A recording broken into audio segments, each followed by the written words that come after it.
Hello friends, I am Trambok Nayak. Welcome back to our channel video. আজকে market মোটামুটি ফ্ল্যাটই ছিল, একটা range বাউন্ডের মধ্যে চলছে মার্কেট। তো যেটা এক্সপেক্টেড ছিল, কিছু কিছু স্টক ভালো করেছে, যেমন হিন্দুস্তান ইউনিলিভার, ডাবর, যেগুলো এফএমসিজি, ব্রিটানিয়াও ভালো করেছে। তাছাড়া যেটা সব থেকে বেশি ভালো করেছে জেপি পাওয়ার আর রিল্যাক্সো ফুটওয়্যার। এ নিয়ে আমি পরে ডিসকাস করব। রিসেন্টলি মানে আজকেই নিউজ পেপারে আমি দেখছিলাম ইকোনমিক্স টাইমসে যে দুটো নিউজ মানে নড়িয়ে দেওয়ার মতো নিউজ, যে আগামী দিনে ইন্ডিয়া কোন জায়গায় যেতে চলেছে। অ্যাকচুয়ালি আপনাদের যদি স্ক্রিনে নিয়ে যায়, দেখুন এখানে পিওর পলিটিক্স ইকোনমিক্স টাইমসে দুটো নিউজ আছে, যে new nuclear model to focus on private role, আর একটা নিউজ আছে moment to take advantage avenues of expansion is now. এই নিউজ দুটাতে মেনলি ইন্ডিয়ার গভর্নমেন্ট কারেন্ট মানে পার্লামেন্ট সেশনে, যেটা নেক্সট পার্লামেন্ট সেশনে বিল আনতে চলেছে, যে নিউক্লিয়ার যে পাওয়ার বা নিউক্লিয়ার যে রিসার্চের যে টোটাল ক্ষমতা যেগুলো আছে, সেগুলো টোটালটাই গভর্নমেন্ট ওরিয়েন্টেড কোম্পানির উপরে আছে। যেমন যেটা ডিপার্টমেন্ট অফ অ্যাটমিক এনার্জি ডিএইর আন্ডারে আছে, সেটাকে প্রাইভেটাইজেশনের জন্য নিয়ে যাওয়া হবে, তার জন্য বিল আনবে। এটা যদি হয় তাহলে আগামী দিনে প্রচুর প্রাইভেট কোম্পানি এবং বিদেশি কোম্পানি ইন্ডিয়াতে এন্ট্রি নেবে, তাতে ইন্ডিয়ার মানে মারাত্মকভাবে ডেভেলপমেন্ট হবে। এটা প্রধানমন্ত্রী বারবার বলে আসছেন যে আত্মনির্ভর ভারত, সেই গড়ার লক্ষ্যে তিনি এগিয়ে যাচ্ছেন। এবং যেটা mainly finding atomic minerals, mining it, fuel fabrication, going electric, আর যেটা নিউ আর্কিটেকচার বলতে যেটা তৈরি হবে পাওয়ার সেক্টরে, যেখানে অ্যাটমিক এনার্জি থ্রু পাওয়ার উৎপাদন তৈরির দিকে যাচ্ছে ইন্ডিয়া, যেখানে পলিউশন প্রচন্ডভাবে কমে আসবে, এনভায়রনমেন্ট তাতে অনেকটা বেটার হবে। আর এই নিউজেরই যেটা আর একটা মানে কন্টিনিউয়েশন, যে এখন কারেন্টলি আমি দেখছিলাম যে ইন্ডিয়া টার্গেট নিয়েছে 1800 গিগাওয়াট পাওয়ার ক্যাপাসিটি বাই 2047। মানে 1800 গিগাওয়াট আমরা 2047 সালে, আমাদের যখন 100 বছর স্বাধীনতা হবে, তখন আমরা 1800 গিগাওয়াট বিদ্যুৎ উৎপাদন করব, যার মধ্যে 250 gigawatt plan to be nuclear থ্রুতে 250 গিগাওয়াট আসবে। আর কারেন্টলি দেখুন এখানে লেখা আছে at present India is just producing a little over 8 gigawatt, মানে এখন মাত্র 8 গিগাওয়াট উৎপাদন করছে। তো এই নিউজটারই দেখুন, এই যে নিউজ আসছে, নিউজ কিভাবে দেখতে হয় আমি জাস্ট আপনাদের এখানে আলোচনা করছি। দেখুন এই নিউজটারই মেন জায়গা হচ্ছে, যদি আমরা দেখি, দেখুন এখানে আজকে টপ গেনার হচ্ছে জেপি পাওয়ার, কত বেড়েছে 19.50%। বুঝতে পারছেন যে পাওয়ার সেক্টরের উপরে এই ধরনের নিউজ কিভাবে রিয়াক্ট করে। দেখুন আজকে এই নিউজ আসার পরে জেপি পাওয়ার 20% বাড়ছে। তো আমি আগের ভিডিওতেও বলেছিলাম, যদি আমরা আনবায়াসলি নিউজ ফলো করি আর আমরা যদি প্রপারলি চার্ট দেখতে শিখি, তাহলে আমরা এই মার্কেট থেকে আমরা প্রচুর রিটার্ন কামাবো। তো আমার এটাই উদ্দেশ্য যে আগামী দিনে, এখন দেখুন এখন দেশকে স্বাধীন করার মতো তো আর কিছু নেই, আমরা অলরেডি স্বাধীনতা পেয়ে গেছি, 75 বছর পেরিয়ে গেছে।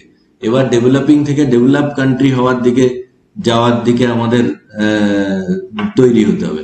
তো এই সময় অ্যাজ এ দেশপ্রেমিক হিসাবে আমাদের ডিউটি হবে, আমরা আরো বেশি করে ইনকাম করব, আরো বেশি করে ট্যাক্স দেবো গভর্নমেন্টকে। যত গভর্নমেন্টের ট্যাক্স আদায় হবে তত গভর্নমেন্টের ভালো হবে।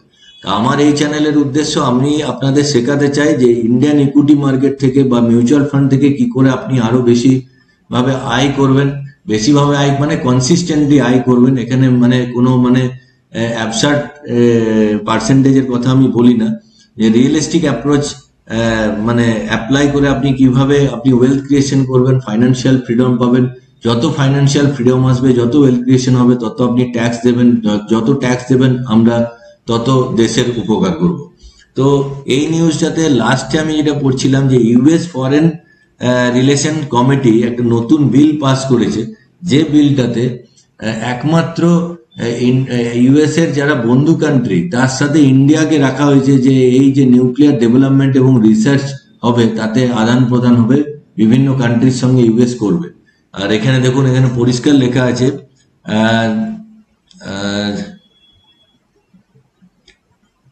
দেখুন the bill has carved out a special category for allies or partners with whom US will foster a special collaborative relationship, including financing research and development and licensing development of advanced nuclear reactor technology and nuclear energy.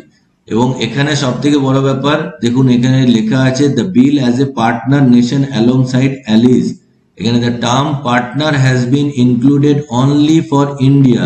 It is not an ally. In fact, it is the only country named in the bill as per partner nation alongside allies. মানে US এর বন্ধু কান্ট্রির সাথে একমাত্র India, যারা বন্ধু country মানে obviously European nation, তার সাথে ইন্ডিয়াকে রাখা হয়েছে। আর এখানে দেখুন তারপরে লেখা আছে China along with Russia, Iran আর among the countries put in the list of the countries specifically excluded from cooperation under the proposed act. China, Russia এবং ইরানকে এই আওতার বাইরে রাখা হয়েছে। তো ইন্ডিয়ার ক্ষেত্রে এটা কত বড় অ্যাডভান্টেজ, যেটা আমি আগেও বলেছিলাম যে ইউএসএ কিন্তু একটা মুশকিল স্থিতিতে আছে, যেখানে চাইনা রাশিয়ার অলরেডি ভালো রিলেশন। চাইনা রাশিয়া আর ইন্ডিয়া যদি এক হয়ে যায় ইউএস এর মুশকিল। সেজন্য ইউএসএ কিন্তু এখন ইন্ডিয়াকে দলে টানতে চাইছে, পাকিস্তানের সঙ্গে আর ইন্ডিয়ার সঙ্গে ব্যালেন্স করে চলতে চাইছে। পাকিস্তানকে মানে জাস্ট নেওয়ার কারণ হচ্ছে একটা চ্যালেঞ্জ হিসেবে রেখেছে যে এখানে সাউথ ইস্ট এশিয়াতে যদি একটা বিমান ঘাঁটি, যেটা ইউএস এর মানে এয়ারফোর্স এর ঘাঁটি আছে, সেই ঘাঁটিটাকে জাস্ট তাদের জমিটা ব্যবহার করার জন্য, যে এখানে তার ডমিনেন্সি থাকবে, এই কারণেই শুধু পাকিস্তানকে রাখা। তাছাড়া ইন্ডিয়ার ওপরে ইউএস এর এত মানে ঢল বিভিন্ন জায়গায় দেখা যাচ্ছে। তো এইবার গভর্নমেন্টের মানে বিরোধী পক্ষ বা পার্লামেন্টে কি হয় সেটা দেখবার ব্যাপার।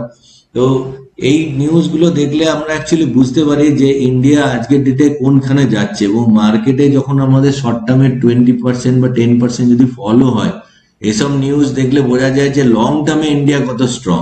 দেখুন এখানে আর্জেন্টিনাতে আমাদের প্রধানমন্ত্রী ভিজিট করেছে, এই রিসেন্ট উনি ঘানা গেলেন, ত্রিনিদাদ গেলেন, ওয়েস্ট ইন্ডিজের কিছু দ্বীপে গেলেন।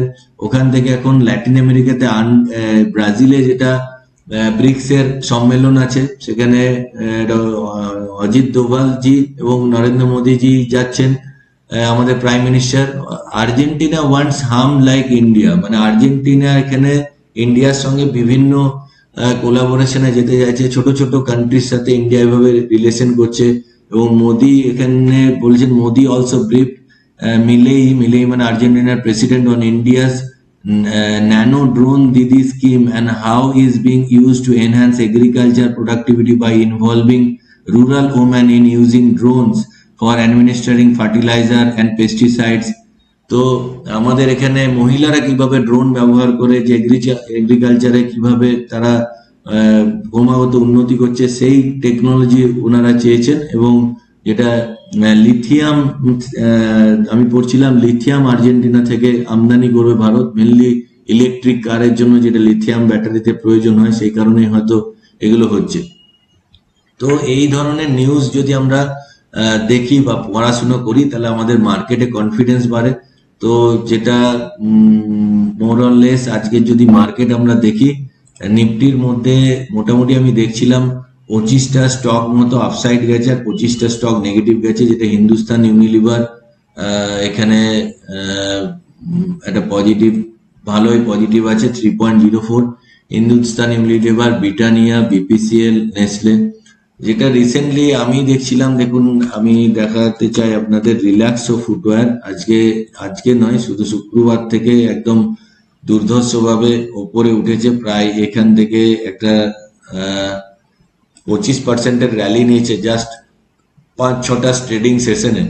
তো এই রিল্যাক্সো ফুটওয়্যার আমি কিছুদিন আগেই রিসার্চ করে আমি নিজের অ্যাকাউন্টে কিনেছি, আপনাদের সঙ্গে আমি দেখাতে পারি। এখানে দেখুন, এখানে ত্রম্বক নায়ক রিল্যাক্সো আমি 424 টাকা প্রাইসে কিনেছি 27 জুন 2025। আগেও কিছু কিনেছিলাম, তো রিসেন্টলি আমি আরো কিনেছি। তো যখন এই ধরনের স্টক, গুড কোয়ালিটি স্টক অনেক নিচে পাওয়া যায়, তখন একটা জায়গায় গিয়ে আমি এইসব জায়গায় কিনেছি 430, 427, কারেন্টলি এখন চলছে 506। ইমিডিয়েট কত যাবে বলতে পারছি না, তবে এখান থেকে ইমিডিয়েট আমার যেটা টার্গেট আমি সেট করেছি মোটামুটি 572 টাকা ইমিডিয়েট যাবে। তবে এই পরিস্থিতিতে কেনার আগে 10 বার ভাববেন। আমি বারবার বলি, এখানে আমি জাস্ট এটা আমার এডুকেশনাল পারপাস চ্যানেলে আমি আলোচনা করি। এখানে আমার কোনো স্টক আমি কোনো রেকমেন্ডেশন করি না, আমি আমার নিজের পোর্টফোলিও দেখাই। আপনারা প্লিজ প্লিজ কোনো ভালো রিসার্চ অ্যানালিস্টের সঙ্গে কথা বলবেন, কিংবা আপনার যে ফাইন্যান্সিয়াল অ্যাডভাইজার আছে তার সঙ্গে কথা বলেই এই ধরনের ডিসিশন নেবেন। কেন প্রফিটও আপনার, লসও আপনার। এন্ড অফ দ্য ডেতে আপনি আপনার মানে ডিসিশন মেকার হবেন। তো এখানে আপনার নিজস্ব রিসার্চ দরকার, আমি জাস্ট আপনার সঙ্গে শেয়ার করছি। তো রিল্যাক্সো ফুটওয়্যার যেটা আমি দেখছিলাম, রিল্যাক্সো ফুটওয়্যারের যদি ব্র্যান্ড অ্যাম্বাসেডার দেখুন অক্ষয় কুমার আছে। মেনলি যেটা স্পার্কস এর আমরা জুতো দেখি, আর যেটা ফ্লাইট, এদের তিনটে মেনলি ব্র্যান্ড, আর বাহামা সলমান খান আর অক্ষয় কুমারকে নিয়ে এদের ব্র্যান্ড। এবং রিল্যাক্সো একটা বিরাট বড় কোম্পানি, কারেন্টলি এদের ওমেন, মেন এবং কিডস এর সেকশনে প্রচুর মানে স্টক আছে। তো রিল্যাক্সো যদি আমরা মার্কেট ক্যাপ দেখি 12,552 কোটি টাকার মার্কেট ক্যাপ, এবং রিসেন্টলি কোয়ার্টারলি রেজাল্টে নেট প্রফিট বেশ ভালো রকম এসছে, 75 কোটি টাকার নেট প্রফিট। সবসময় নেট প্রফিট পাওয়া উচিত মার্চ টু মার্চ। মার্চে 82 কোটি টাকা ছিল, আগের মার্চে তার থেকে কম আছে। আর যেটা অ্যানুয়ালাইজ প্রফিট আছে, যেগুলো 170 কোটি টাকা প্রফিট এই বছর এসছে। আগের বছর ছিল 200 কোটি টাকা, তার আগের বছর 154, তার আগে 233। মোটামুটি এখান থেকে একটা স্ট্যাটিক জায়গা আছে, মানে একই জায়গায় দাঁড়িয়ে আছে। কিন্তু কিছুদিন আগে মানে 5-6 বছর 7 বছর আগে 103 কোটি টাকার প্রফিট কিন্তু প্রায় ডবলের কাছাকাছি আসছে। এটা একটা ভালো লক্ষণ। মেনলি ক্রুড অয়েলের ওপরে জুতো মানে লেদার কোম্পানি যারা জুতো তৈরি করে, তারা ক্রুড অয়েল অ্যাকচুয়ালি জুতোর যে সোলের পেস্টিং হয় তাতে ব্যবহার হয়। তাতে ক্রুড অয়েল দাম বাড়লে, যে কোভিড এর পরে বা রাশিয়া ইউক্রেনের যুদ্ধের পরে যখন ক্রুড অয়েলের দাম বেড়ে গেছিল, তখন এদের প্রফিটেবিলিটি কমে এসেছিল, সেই কারণে একটা বড় ঝাটকা খেয়েছে। তো রিসেন্টলি স্টকটা প্রচুর ডাউন আছে। ইমিডিয়েট টার্গেট যেটা বললাম 572, তারপরে টার্গেট 645, তারপরে টার্গেট 772, মোটামুটি 855 টাকা অব্দি এখানে রিল্যাক্সো আমি তো মনে করছি খুব 1-1.5 বছরের মধ্যে চলে যাবে। প্রায় একটা 60-68% রিটার্ন এখান থেকে এক্সপেক্টেড। তবে আমি যেটা বারবারই বললাম, আপনি নিজে রিসার্চ করবেন কিংবা আপনার অ্যাডভাইজারের কাছে পরামর্শ নিয়ে কিনবেন। তো আজকের জন্য এটুকুই, পরের ভিডিও নিয়ে আবার আসছি। ভিডিওটি ভালো লাগলে একটি লাইক করবেন, বন্ধুদের সঙ্গে শেয়ার করতে ভুলবেন না। জয় হিন্দ, জয় ভারত।